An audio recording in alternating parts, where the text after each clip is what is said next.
Olá, povo de Deus. Sexta-feira da 22ª semana do Tempo Comum, 4 de setembro de 2020. 1 Coríntios 4, de 1 a 5. Na comunidade de Corinto havia pessoas, e talvez até grupos mesmo, que questionavam a autoridade de Paulo.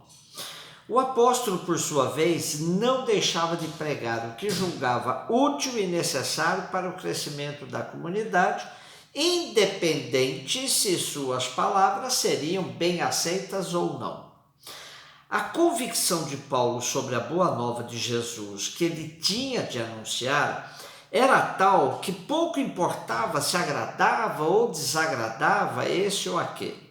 A liberdade do apóstolo é algo fundamental para que a boa nova seja anunciada na sua integralidade.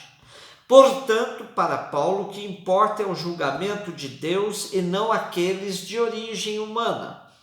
O julgamento humano, que se baseia em códigos e opiniões socialmente estabelecidos, pode ser parcial e injusto, pois na maioria das vezes se apoia em aparências e reflete os conflitos de interesses de grupos sociais. O apóstolo também tem consciência de que seu ministério é exercido em relação direta com Deus, do qual é servidor e ecônomo dos seus mistérios. Impressionante que Paulo afirma que nem mesmo sua consciência tranquila é seu juiz definitivo. Ele afirma: é verdade que minha consciência de nada me acusa, mas isso não significa que eu seja inocente. Isso é muito importante, pois até mesmo uma pessoa estruturalmente injusta pode se sentir perfeita e justa. Vivemos numa sociedade que ter consciência tranquila não diz muita coisa. Por quê? Pois é comum vermos corruptos falando em justiça, adúlteros falando em família tradicional e ladrões falando em nome de Jesus. Por isso, esse alerta de Paulo é significativo e oportuno. Julgamento justo mesmo, só do Senhor. Também é significativo que Paulo diga que somos servidores de Cristo e administradores dos mistérios de Deus, pois assim nos lembramos das nossas responsabilidades com tudo, inclusive com a nossa casa comum, com o planeta em que habitamos, tão castigado por interesses escusos.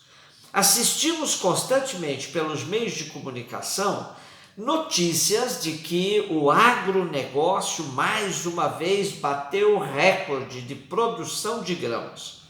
Porém, os mesmos meios não dizem que o agronegócio é responsável pela contaminação do solo e propagação de alimentos tóxicos que comprometem a nossa saúde. Atualmente, por meio do Ministério da Agricultura, foi liberado o uso de quantidades imensas de agrotóxicos.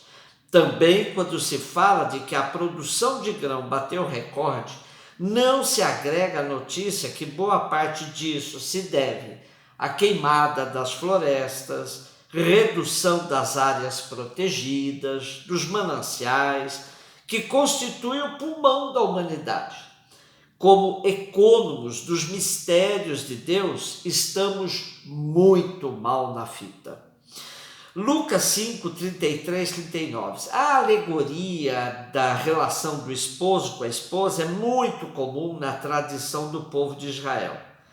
Clássico mesmo nessa linha é o profeta Oséias, onde o seu casamento serviu de referência para a sua profecia sobre as relações de esposa,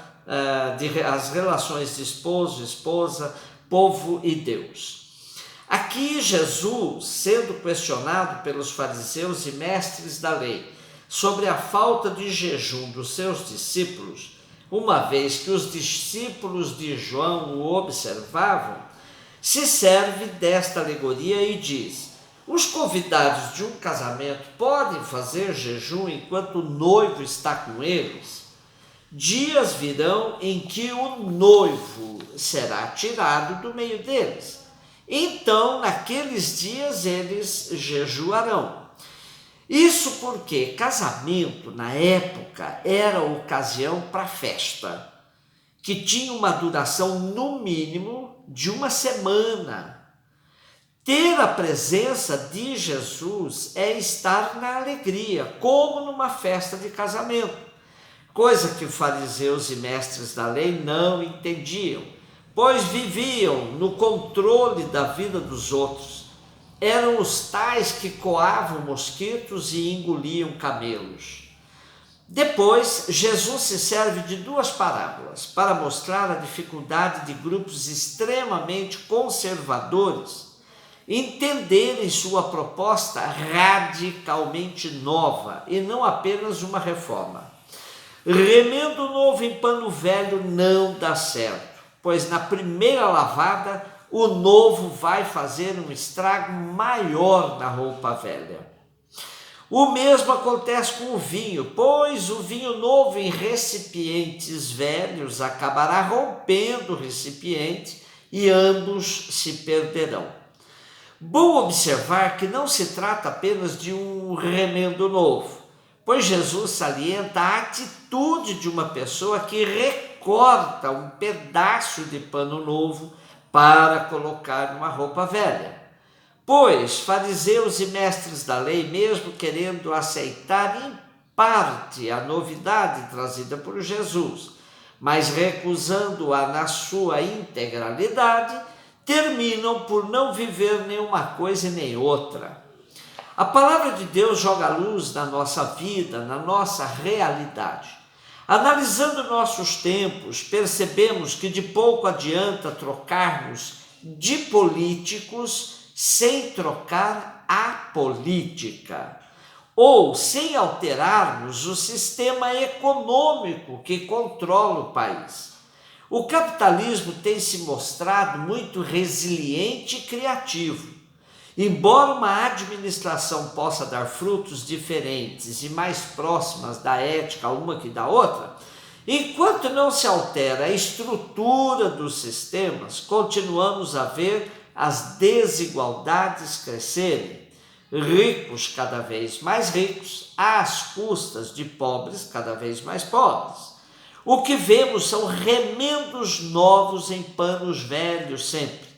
Às vezes nos contentamos com aparências de melhora e nos acomodamos. Porém, Jesus nos alerta de que esses remendos podem provocar estragos maiores. Será que já paramos para pensar como seremos depois dessa pandemia, se é que se pode vislumbrar um depois? Alguns dizem que estamos construindo um novo normal, mas o que será mesmo esse novo normal? É remendo na normalidade que estávamos vivendo ou de fato é algo novo? A normalidade estava marcada pela exploração, corrupção, violência, mentira, egoísmo e outras características dominantes na nossa sociedade.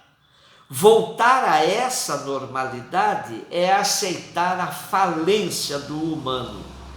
Estamos dispostos a transformar nossa vida substancialmente ou apenas colocar ali e aqui um remendo? Que ser humano seremos depois dessa pandemia?